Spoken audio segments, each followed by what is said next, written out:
Part 2, Rikki-tiki-tivi.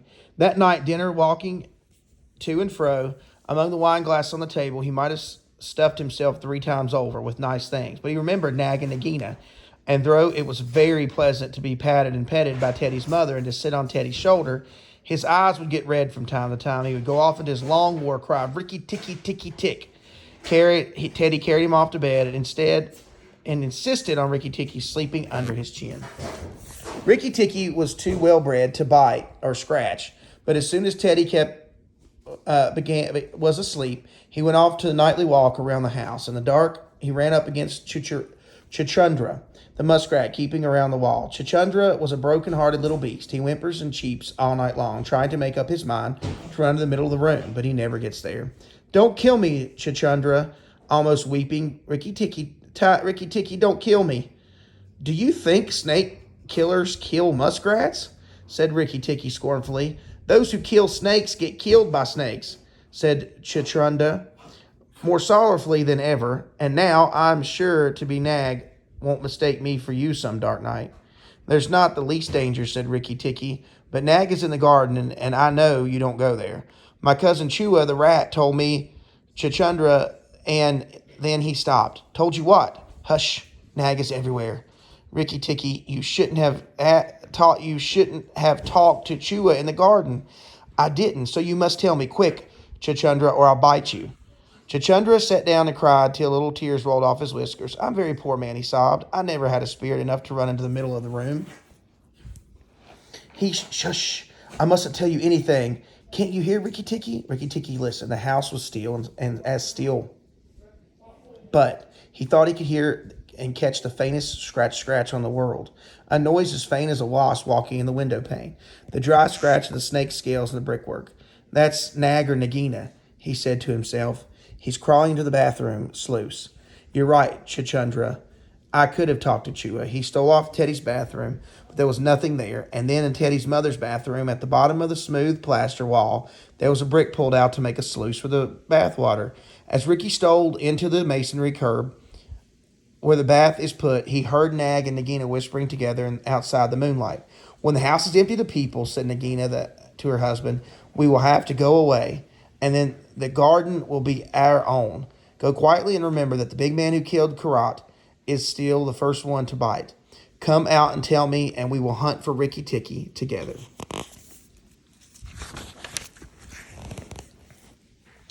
"But are you sure that that there is anything to be gained by killing people?" said Nag. "Everything. And there were no people in the bungalow.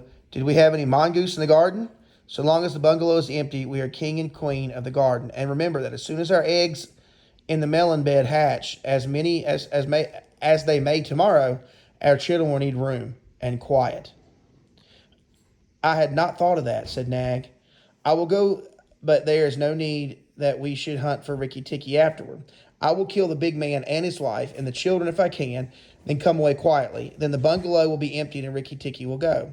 Rikki-tiki tingled all over with rage and hatred at this. When Nag's head came through the sluice, his 5 feet of cold body followed it. Angry as he was, Rikki-tiki was frightened as he saw the size of the big cobra. Nag coiled himself up, raised his head, and looked into the bathroom dark. Rikki-tiki could see his eyes glitter. "Now, if I kill him here, Nagina will know. And if I fight him on the open floor, the odds are in his favor. What am I to do?" said Rikki-tiki-tivi. Nag waved to and fro, and then Rikki-tiki heard him drinking from the biggest water jar that was used to fill the bath. "That's good," said the snake. Now, when Karet was killed, the big man had a stick. He may have that stick now, but when he comes into the bathe in the morning, he will not have the stick. I shall wait here till he comes. Nagina, do you hear me? I shall wait here till the cool daytime." There was no answer from outside, and Rikki-tiki knew Nagina had gone away. Nag coiled himself down, coil by coil, round the bulge at the bottom of the bathroom jar, and Rikki-tiki stayed still as death. After an hour, he began to move muscle by muscle toward the jar. Nag was asleep, and Rikki-tiki looked at the big back, wondering which would be the best place for a good hold. "If I don't break his back at first jump," said Ricky, "he could still fight, and if he fights, old Ricky." He looked to the thickness of the neck and the hood, but it was too much for him. A bite near the tail would only make Nag savage. It must be the head," he said. this head above the hood, and when I'm once there, I must not let go. Then he jumped. The head was lying a little clear of the water jar under the curve of it. His teeth met. Ricky braced his back against the bulge of the red earthenware to hold down the head. He gave him just 1 second's purchase. He made the most of it. Then he was battered and fro as a rat is shaken by a dog, to and fro on the floor, up and down, round in great circles. But his eyes were red, and he held the body cart whipped over the floor, unsettled to the tin dipper and the soap dish and the fresh brush, and banged against the tin side of the bath. As he held, he closed his jaws tighter and tighter, for he made sure he would be banged to death for the honor of his family. He preferred to be found with his teeth locked. He was dizzy, aching, and felt shaken to pieces, when something went off like a thunderclap behind him. A hot wind knocked him senseless, and a red fire singed his fur. The big man had been wakened by the noise and had fired both barrels of a shotgun into Nag just behind the hood. Rikki-tiki held on his eyes shut for now. He was quite sure he was dead, but the head did not move. The big man picked him up and said, "It's the mongoose again, Alice. The little chap saved our lives. Now, the little chap saved our lives now." Then Teddy's mother came up with a very white face, saw what was left of Nag, and Rikki-tiki dragged himself to Teddy's bedroom and spent half the rest of the night shaking himself tenderly to find out whether he was really broken in 40 pieces, as he fancied. When the morning came, he was very stiff, but well pleased with his doings. "Now I have Nagina to settle with," he said. "Will be far worse than 5 nags, and there's no knowing when the eggs she spoke of will hatch. Goodness, I must go see Darsy," he said. Without waiting for breakfast, Rikki-tiki ran to the thorn bush, where Darsy was singing a song of triumph at the top of her voice. The news of Nag's death was all over the garden, for the sweeper had thrown the body of the rubbish heap. "Oh, you stupid tuft of feathers," said Rikki-tiki angrily. "This is the time to sing? Nag is dead, is dead, is dead," sang Darsy. The valiant Rikki-tiki caught him by the head and held fast. The big man brought the bang stick, and Nag fell into pieces. "He will never eat my babies again." "All that's true," said Ricky, "but where's Nagina?" said Rikki-tiki, looking carefully around him. Nagina came to the bathroom sluice and called for Nag. Darsy went on, and Nag came out to the end of the stick. And the sweeper picked him up at the end of the stick and threw him up on the rubbish heap. Let us sing the red-eyed Rikki-tiki. And Darsy filled his throat and sang. "If I could get up there to your nest, I'd roll your babies out," said Rikki-tiki. "You don't know when to do the right thing at the right time.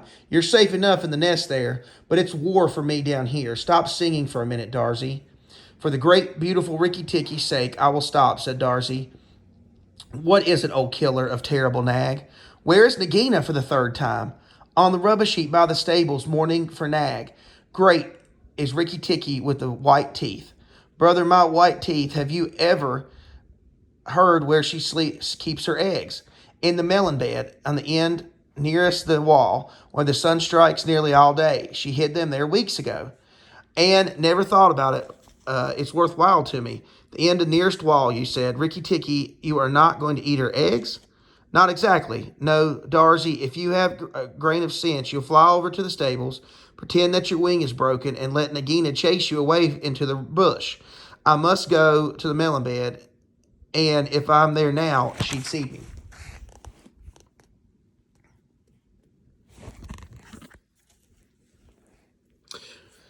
Darsy was feather-brained little fellow who could hold more than one idea at a time in his head, but just because he knew Nagina's children were born in eggs like his own, he didn't think at first it was fair to kill them. But his wife was a sensible bird, and she knew that the cobra's eggs meant young cobras later on. So she flew from the nest to left Darsy to keep the babies warm to continue his song about death of Nag. Darsy was very sensible like man in some ways. She fluttered in front of Nagina by the rubbish heap and cried out, "Oh, my wing is broken. The boy in the house threw a stone at me and broke it." Then she fluttered more desperately than ever. Nagina lifted her head and hissed, "You warned Rikki-tiki when I was have killed him. Indeed and truly, you've chosen a bad place to be lame in." And she moved toward Darsy's wife, slipping over along the dust. "The boy broke it with a stone," shrieked Darsy's wife. "Well, it may have been some consolation to you when you're dead to know that I shall settle accounts with the boy. My husband lies in the rubbish heap this morning, but before night the boy in the house will lie very still." Why is the use of running away? I'm sure to catch you, little fool. Look at me. Darcy's wife knew better than to do that, for the bird who looks in the snake's eyes gets frightened and cannot move. Darcy's wife fluttered on, piping sorrowfully and leaving the ground. Nagina quickened her pace. Ricky heard them going up the path from the stables, and he raced to the end of the melon patch near the wall. There in the warm litter above the melons, very cunningly hid, found 25 eggs about the size of a bantam's egg, but with skins instead of shells. It was a day too soon, he said, for he would see the baby cobras curled up inside the skin, and knew that the minute they hatched, they would each kill a man or a mongoose. He bit off the tops of the eggs as fast as he could, taking care to crush the young cobras, and turned over the litter from time to time to see whether he had missed any. At last, there were only 3 eggs left. Rikki-tiki began to chuckle to himself as he heard Darcy's wife screaming, "Rikki-tiki, I led Nagina toward the house, and she's gone into the veranda. And oh, come quickly, she means killing." Rikki-tiki smashed 2 eggs and tumbled backwards down the melon bed with a 3rd egg in his mouth, and scuttled to the veranda as he heard he could put a foot to ground. Teddy and his father were early at breakfast, but Rikki-tiki saw they were not eating anything. They sat stone still, and their faces white. Nagina was coiled up on the matting of Teddy's chair within easy striking distance. Teddy's bare leg, and she was swaying to and fro, singing a song of triumph. "Son of the big man that killed Nag," she hissed. "Stay still, I'm not ready yet. Wait little, keep very still. All 3 of you. If you move, I strike. And if you do not move, I strike. Oh, foolish people who killed my Nag." Teddy's eyes were fixed on his father, and his father could do was whisper, "Sit still, Teddy, you mustn't move." "Teddy, keep still." Then Rikki-tiki came up and cried, "Turn around, Nagina, turn and fight." "All in good time," she said, without moving her eyes. "I will settle my account with you precisely. Look at your little friends, Rikki-tiki. They are still and white. They are afraid. They dare not move. And if you come one step nearer, I strike." "Look at your eggs," said Rikki-tiki in the melon bed near the wall. "Go and look, Nagina." The big snake turned half round, and she saw the egg in the veranda. "Ah, give it to me," she said. Rikki-tiki put his paws on one each side of the egg, and they were blood red. The price of the snake's egg for the young cobra, a young king cobra for the last and the very last of the brood. The ants are eating all the others by down on the melon bed.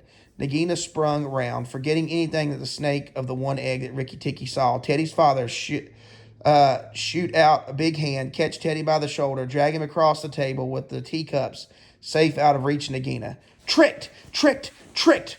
Rikki-tiki-tick," chuckled Rikki-tiki. "The boy is safe, and I caught Nag by the hood last night in the bathroom. Began to jump up and down all 4 feet together, his head close on the floor, and threw me to and fro, and it could shake me off. He was dead before when the big man blew him in 2. I did it, Rikki-tiki-tick. Come then, Nagina, come and fight with me. You shall not be a widow long." Nagina saw that he had lost a chance of killing Teddy, and that the egg lay between Rikki-tiki's paws. "Give me the egg, Rikki-tiki. Give me the last of my eggs, and I will go away and never come back," she said, lowering her hood. "Yes, you will go away, and you will never come back, for you will go on the rubbish heap with Nag. Fight, widow. The big man has gone for his gun. Fight."